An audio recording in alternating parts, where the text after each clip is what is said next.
big believer in multi-sport athletes. Okay. The science behind it is proven. Mm-hmm. Makes you better coordinated, makes you a better thinker. You know, it was funny because I always in my mind was choosing wrestling. Choosing judo. Yeah. I Okay. only wrestled like once a week, Mm-hmm. but I had easier success in wrestling because of my judo. I ended up choosing to retire. And when I stopped, I just stopped. Like I Okay. stopped. Yeah. I was not motivated to work out. I didn't want to see a gym. I didn't want to, I didn't want to have anything to do with, Mm-hmm. judo.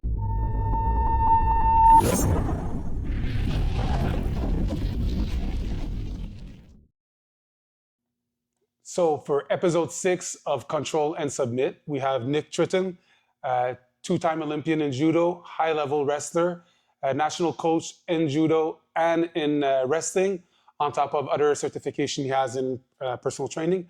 Hi, Nick. Hi. Thanks for having me here at Tritton Performance. Before we talk about the subject of this interview, or one of the subjects of the interview, about cross-training, how you got high level in different sports, can you tell us a bit how you started? For sure. So I grew up a little bit outside of Ottawa, in a small town, Perth, just outside of Perth, actually. And there was a local judo club there. And honestly, I was getting in trouble a lot at school.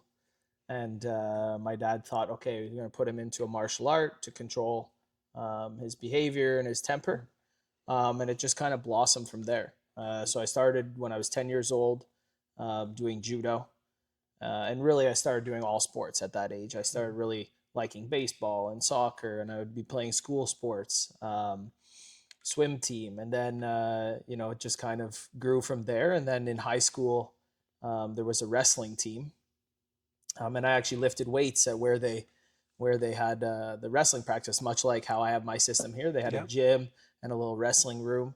And I thought, hey, it's very similar to judo. Maybe this will help my judo.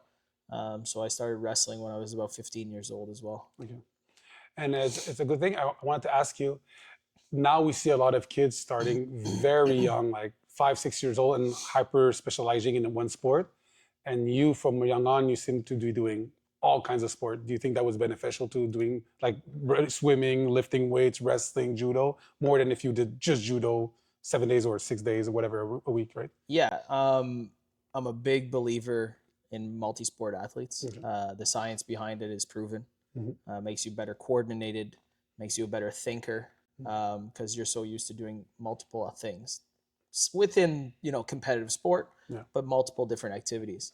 I'll go one step further, even taking music lessons. Mm-hmm. These type of things will help you kind of concentrate and focus mentally for whatever sport you're in. So big believer in that. I find a lot of people, exactly what you said, is like focused on one sport at a very young age, and that's a hit and miss. So that kid could end up being amazing at that sport and go on to make the Olympics maybe, but I think at a very, very low percentage, because Okay. when you have a kid that's 6, 7, 8 years old doing whatever they're doing, judo, jiu-jitsu, wrestling, we'll keep it on those topics Yeah. because that's more than what we're talking about, specializing in that sport.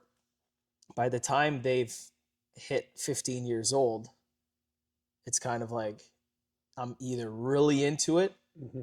or I'm not. And Yeah. most of the time, they're not.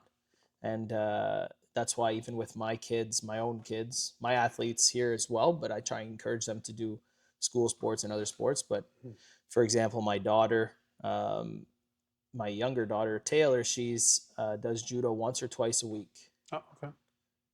She wins every judo tournament she does. Her technique might not be as good as others, Mm-hmm. but her athleticism and strength and coordination and agility is better than the others. Because she does multi-sport. She does multi-sport. That's So like even tonight, she's not going to be here because she has a basketball game. good. Okay. Okay, so there's levels to it. I think from my perspective, I think you need to know what sport you really want to be involved in Mm-hmm.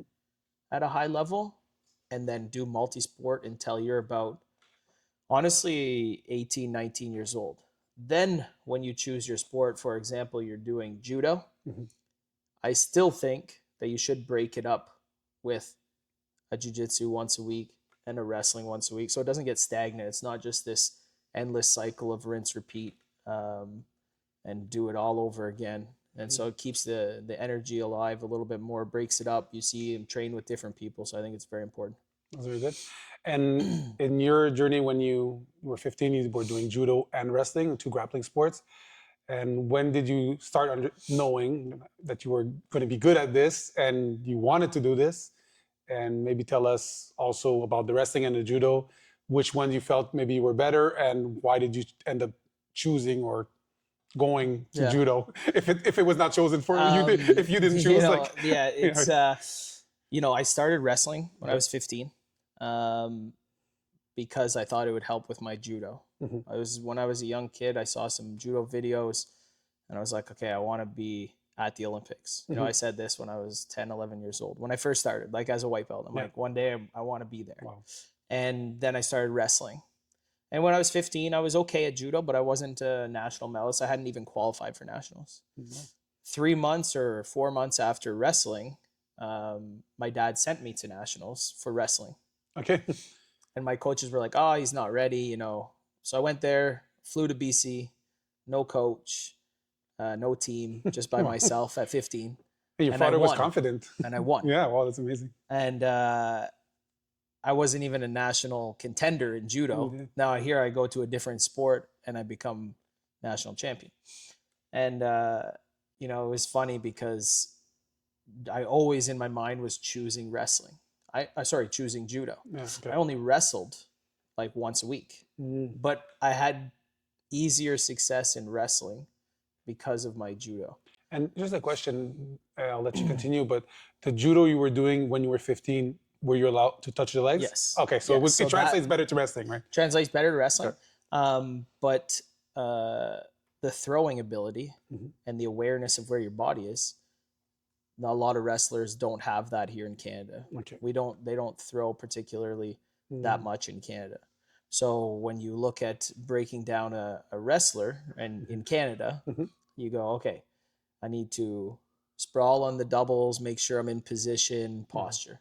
Okay, but if I have a good wrestling stance, I know how to sprawl, but I also know how to throw. You're just at a higher advantage. So I have all my wrestlers. I force them, the ones that want to go to nationals. Hey, listen, you got to start doing judo. You don't have to compete with the gi. With the gi. Okay. You don't have to compete right away. Okay. We will let you go, but eventually I want you to compete. And it's not me selling judo over wrestling. I do the same thing for the judo guys. Hey, I want you to wrestle once a week.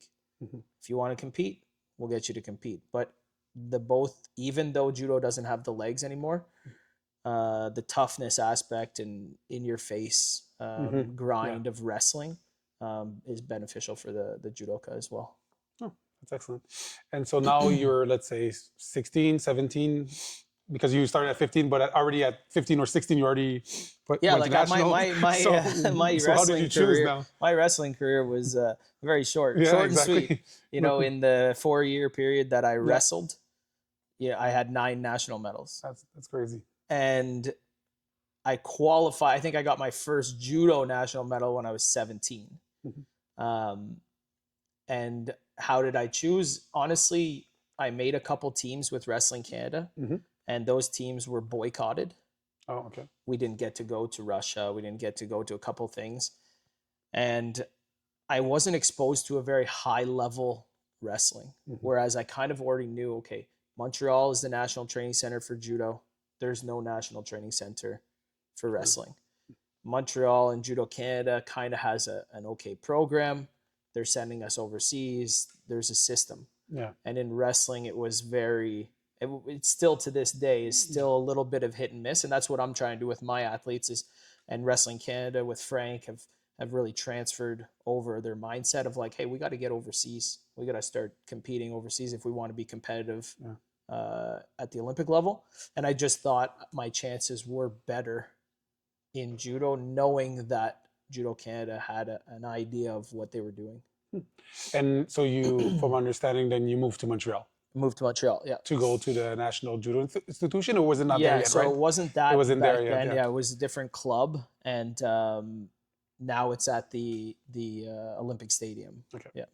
And at that moment, when you decided to move, were you already part of the team and or getting any money for this, or you had to pay your own apartment? No, Okay, had to pay your own apartment. That's the tough part about moving to Montreal.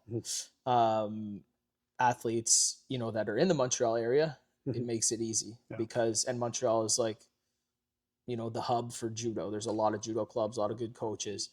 So if you live here, it's easy to go to the National Training Center. Our elite athletes go Tuesday and Thursday, and we kind of merge our elite program with the the national training program. But when I moved, it was just my dad that was funding that. So that's difficult. You have to have parents that are willing to invest in your career. Sponsorship, this and that was not a thing back then. Still very hard to get. And so you're self-funded. So that first year, my dad said, listen, I'm going to pay for your year, your apartment, everything overseas, everything you need to do. He's like, but we need to get carded, which means like the funding. Okay. And I ended up getting carded after 1 year, and the rest is history. Yeah, that's amazing, because you went then in just before, let's say, the Olympic part, you had to go qualify in international tournaments. Yep. Or okay, so like even when I was a junior, my dad was sending me to some junior European trips. So again, you go by yourself. And then I met some people overseas and made some connections. And I was in Sweden. I made the final in the junior tournament there. And the Dutch coach came out to me. He was like, hey, I don't see very many Canadians competing overseas. He's like, really, I don't see any other than the junior worlds. He goes, do you know who you beat today? And I was like, I have no idea who I beat. Like there's the internet, the draw wasn't the same. He couldn't really get any research on your opponents. He's like, well, you beat my guy who's a junior world medalist. And he's like, you beat everybody that's good. He's like, you really did awesome. He's like, we'd be happy to have you as a guest to our club. That's good. So him and my dad went back and forth, and I ended up staying with them during the summer in Holland. And then, and that, those type of relationships are important because it saves on cost. I've sent my athletes overseas and they've stayed at that same club from, 25 years ago. Yeah, that's amazing. So it's pretty cool. Yeah. So that was junior. Then to qualify to actually go for your first Olympic in 2008, you had to win. So the system. It's a point system. Yeah, it's a point system. Back then it was based in the Pan American. Okay. So I think you needed to be like top 5 in the Pan American standings. As top 5 as a Canadian, or top 5? Period. Okay. Yeah, top 5. So you're still top 5 in America. Yeah. That's very high. So you needed to be in that. So you basically just have to perform at the Pan Ams. You have to be the selection from Canada, and then you have to perform at the Pan Ams. And then there's a couple little selection tournaments as well. We still went overseas because Canada had a higher standard. You needed to have a certain world record or have a certain placement at certain tournaments to qualify for the Olympics. And then for the 2012 Olympics, it went to a world ranking series point system. And in order to qualify, you have to be top 18 in the world. And that's it. Yeah. I have a question because of something you said before. I didn't want to stop you, but we hear an interview with Khabib, and he loves wrestling, obviously. But he says judo is like the hardest sport. Do you believe that it's at least one of the, because he said it's like the hardest sports to win? Judo? Yeah, that's what he said. He said, I prefer winning in judo than wrestling, and he's a wrestler. So I've seen the draws. Judo reaches every tip of the world. Yeah. And they're good everywhere. So you'll go to a tournament at the World Championships, and they've made the Worlds. You can only go to the Worlds if you're top 100 in the world. Yeah. And you'll see guys that are just squeak in there. Tajikistan, 87th in the world, and then he takes a medal at Worlds. Wow. He's very strong. So everybody's very similar Yes, levels. I mean, there are the ones that are consistent at the top. Your top dogs. And those are your top 10, 12 players in the world. Those guys are very consistent. And then 12 through 20 can beat the guys ahead, but are at that second tier. And then 20 to 30. But then you'll still get these random 19-year-old Russian guy that makes the final of a Grand Slam, and you're like, okay, now there's another one, Yeah. and it's this never-ending cycle. So it's very hard. So I will agree, in terms of difficulty, if you judo's Yeah. definitely harder. Skill level, I mean, they're both very similar Yeah. sports in terms of toughness and everything. They're both Yeah. the same, but Yeah. in terms of how hard it is to win, Yeah. it's very hard to Yeah. win. Yeah, it's funny because even I'm a jiu-jitsu guy. I did 20 years of jiu-jitsu, and all the guys of jiu-jitsu is like, oh, now we're gonna fight a judo guy. Yeah. We're not, even if the guy's not that good at jiu-jitsu, you know that he's gonna grind you the whole fight. It's just like, Yeah. oh, it's gonna be hell. You know, it's perfect condition. Everything is like, Yeah. it's gonna be difficult. The one thing with wrestling in Canada is they start a lot later because it's more of a high school sport. Okay. So this is the difficult aspect of wrestling in Canada, is that we don't have a lot of younger clubs. That's what we're trying to build here. We don't have so many younger ones. We're in the process of And it. I have a question because for those who don't know the difference, a lot of clubs in wrestling and maybe judo, depending are nonprofits sometimes and stuff like that. There's organizations, as in jiu-jitsu, only private. So there's a difference, and I think might not be the only reason. That's why it's sometimes hard to open clubs, because I want to get my kid in wrestling, and I live on the North Shore of Montreal, and I don't even know of a wrestling club. I had to maybe Saint-Claude Robillard maybe is the closest one. Like it's not as common, and it's too bad because it's one of the most beautiful sports. Wrestling, judo, there's more. Wrestling, not that much. Yeah, wrestling. It has grown within the province. It has started to grow, but you're right. Like there aren't a ton of wrestling clubs, and it's because they aren't private. Yeah, they're more school related sports, and they have a season and a coach and this and that. And then, if you're looking for wrestling, you got to come. Basically, there's a few clubs. Us, or there's not too many clubs for sure. So now we're 2008. You did your first. You're going to your first Olympics. How did it feel when you were actually going? Like, just not even the matches, just realizing that this is for real and like going. Yeah, I mean, I had a sports psychologist, and he was really, really good. And he just gets you ready for those events. You got to make sure you're focused on the event and not the media and the show of it. And at the end of the day, you competed against all of these guys. Yeah. If you could get a redo, would you change some things? For sure, I would change things in my training. I would change things in different aspects of getting ready for the Olympics. But the Olympics is a show, and sure. It's pretty incredible, and China did an absolutely amazing job. Yeah. I had guys on the team that went to previous Olympics, and they were like, "This Olympics is insane." Like they just. I remember watching it on TV. Insane. How crazy! No, it was insane. Like we got off the airport, you didn't pick up your bags. You had a couple people that were assigned to you, and they took care of all your bags, and they were like showing you around. It was wild. Yeah, it was pretty cool. And then you between the China and then I think it was London you did, right? London, having done one Olympic and then going to another, is it difficult, or like is it easier to motivate yourself, or you're how do you keep the motivation knowing that you already did maybe your life goal, right? Is you still stay as motivated? Is it the same? I think obviously I lost first round to the European champion at the Olympics, single elimination. I lost in overtime by a small score, and that's when you're working for one thing and you're not making any money at this. This is it. The goal is win an Olympic medal, and I didn't achieve that goal at 2008. So my main focus was very simple. Let's get back to work. Take a little break, get back to work, start focusing for 2012. After the 2008 Olympics is when they took away the legs.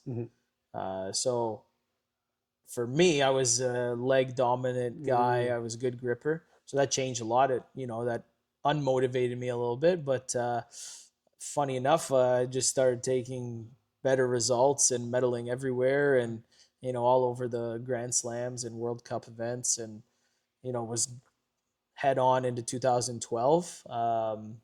Then I had a back injury leading into the Olympics, which kind of slowed down my progress. But it's part of the sport. Yeah, You no, just definitely. got to keep walking, and that's it. Yeah.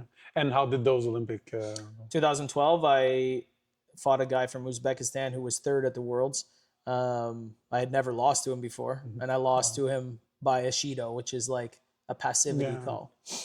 And I remember thinking at the end of that match, I was just like, "That's it. That's I'm done."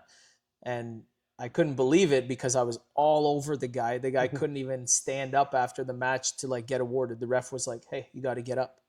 He was that tired, and I was sitting at my line going, "Guys, how do you let this guy? Like I'm all over this guy, and you're giving him the win." Yeah. It was pretty That must be bad. hard. Like yeah, the crowd was booing.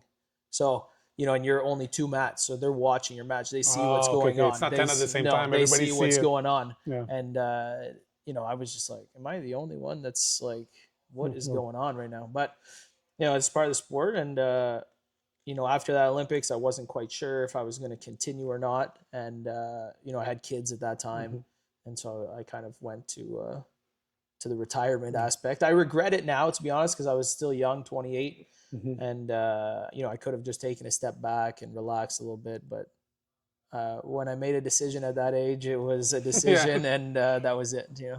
I have a question. So now you finished the Olympics. The moment you came back, or let's say after a month, now you decided it was done. Did you continue training judo, or you took a year off, a break, or? So for the first little bit, I was still under contract Okay. with Judo Canada until like January. Okay. And so I was training, but I wasn't like training. I wasn't quite sure what I wanted to do. And there was some politics and stuff like that got in the way of my final decision as well. We won't go into detail on Okay, that, but that's okay. politics of the sport, and what they want, what I want, and I ended up choosing to retire. And when I stopped, I just stopped. Like I Okay. stopped. Yeah. I was not motivated to work out. I didn't want to see a gym.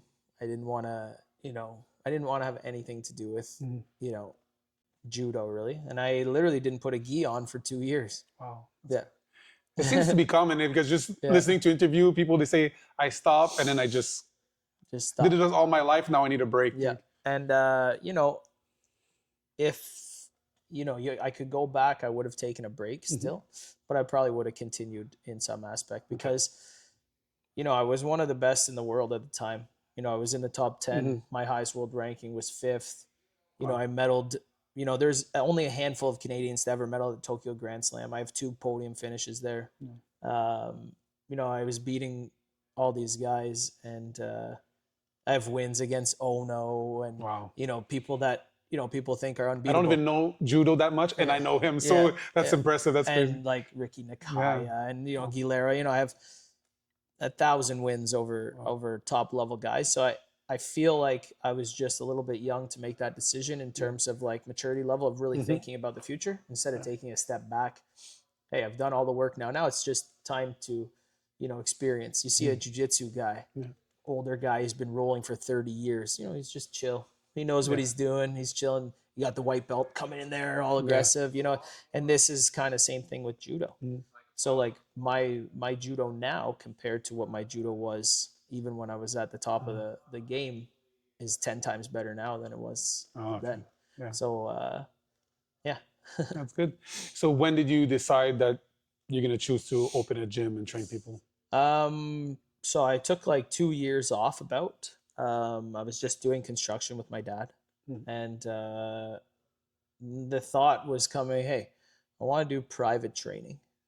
And I want to work with athletes privately. Originally, I wanted to, follow the national coaching program. Yep. I did all my national coaching certificates, NCCP. They're kind of mandatory if you want to coach on the national level. So all those national coaching courses and this and that. But we after I did the construction for 2 years, I was like, okay, I gotta go do this. Yep. Yeah. So you opened here at this area, or you moved? Is it right away in Montreal that you did it? Yeah, I was in Montreal. Okay, so I Montreal. was at a different gym, just kind of renting space. And then I wanted to start a judo club after I built my like privates up. Yep. And then I started building a judo club, and then kind of was like, okay, I'm gonna go on my own now. And then So basically, now that we're at this spot where we are right now, when you opened, did you right away want to do wrestling and judo in your club? No, it came later. We had judo.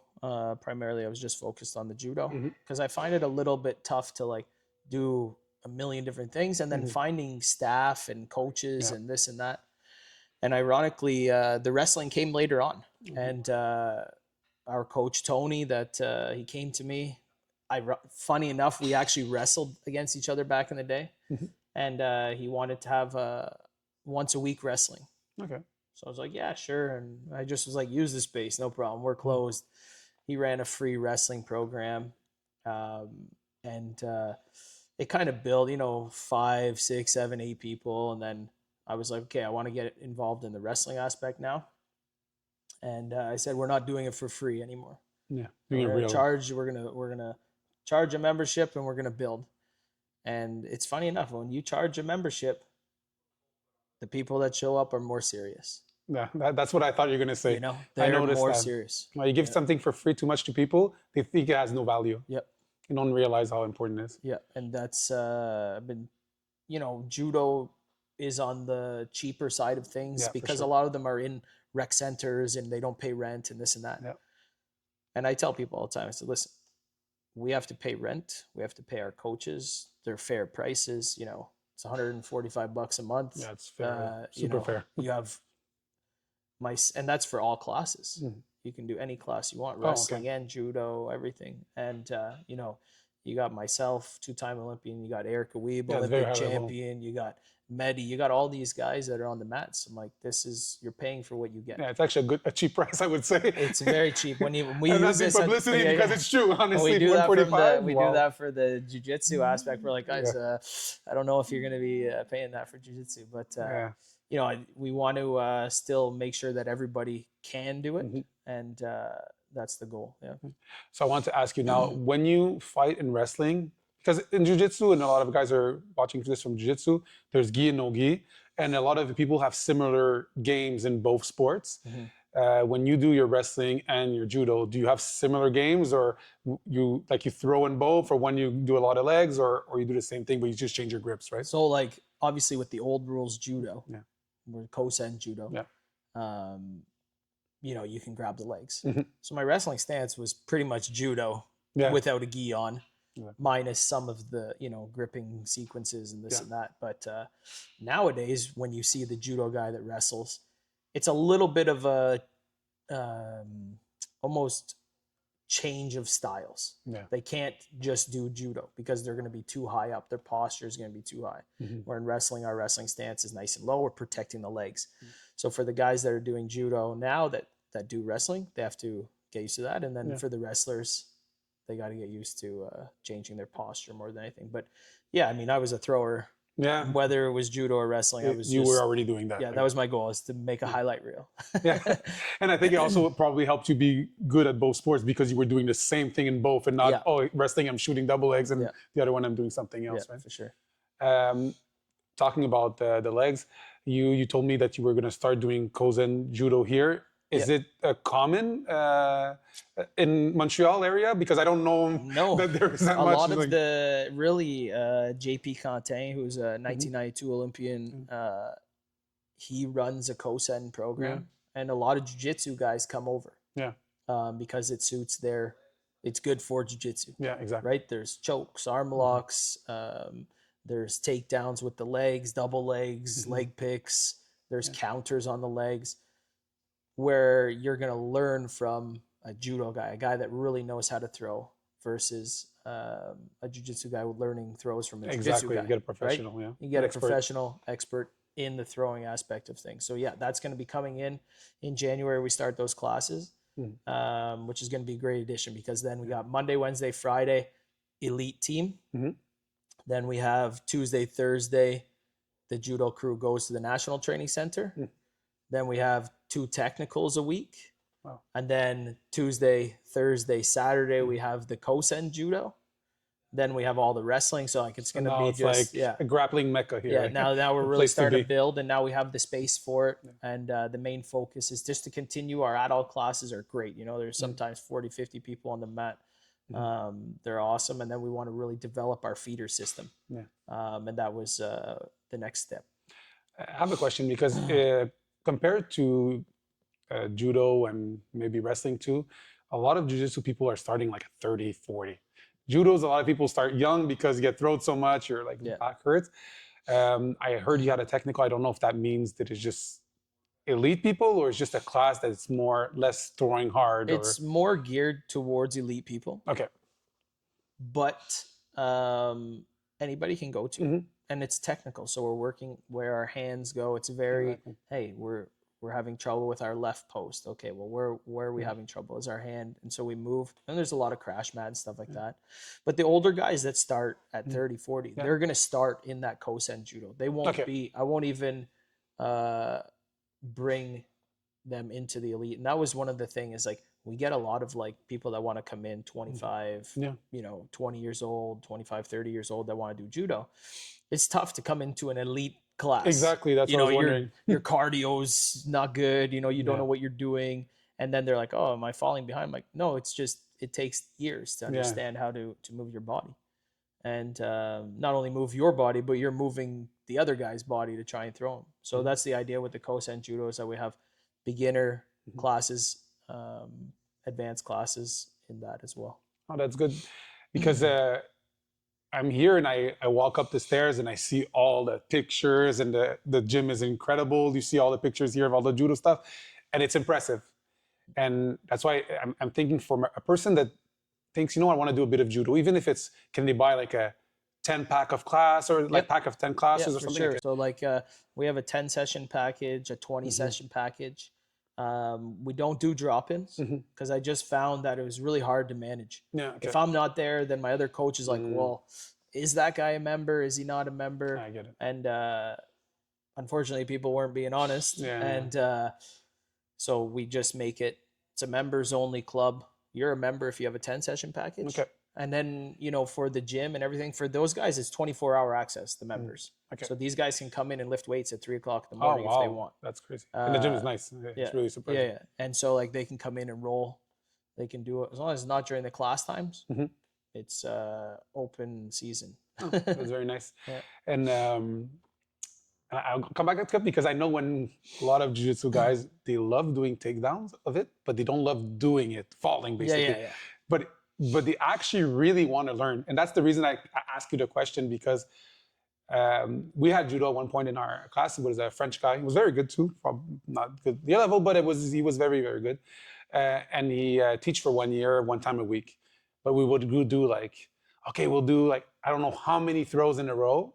And we're like all busted up. But technically, we're not that great. And a lot of guys would probably, and maybe where the Kosen would be better for the older guys, would like to do it more if they like, can we just practice a lot of the penetration and stuff like that? Because I don't want to get thrown 55 times in an hour, honestly, right? If you see, like we have all the crash mats, all that, that's cool. So when we're doing, even at the elite level, like when we're doing our throwing, tonight actually we're doing a ton of throwing, like a ton, because this, over the last week or so, or month, 2 months of competition, I just know that, hey, we're winning, but we're lacking the ability to throw. Unfortunately for them tonight, it's got to be on the floor because crash mat's great for learning how to do technique. It's great for doing power and stuff like that. But without the movement, I see what you mean. It's tough to get the timing. So that's what we're going to be working on. Because you're static when you're using it. It's good for a new person a lot. Good for a new person, but we use it all the time. Just entries, repetition, right? Just like a basketball player taking a free throw. So you would recommend probably Kosen for an older person, like somebody coming at 30 or whatever. 100%. Okay, so that would start in January. Yep, starts in January, and we have free week trials as well. Good. So maybe after this interview, maybe I would like to, one of the things is maybe you could show us maybe a throw that would be like a no-gi and a throw with your kimono, like the same throw, for sure, how you would grip. Yeah, for sure. Good? Yeah. All right, thank you, Nick. No problem. Thank you.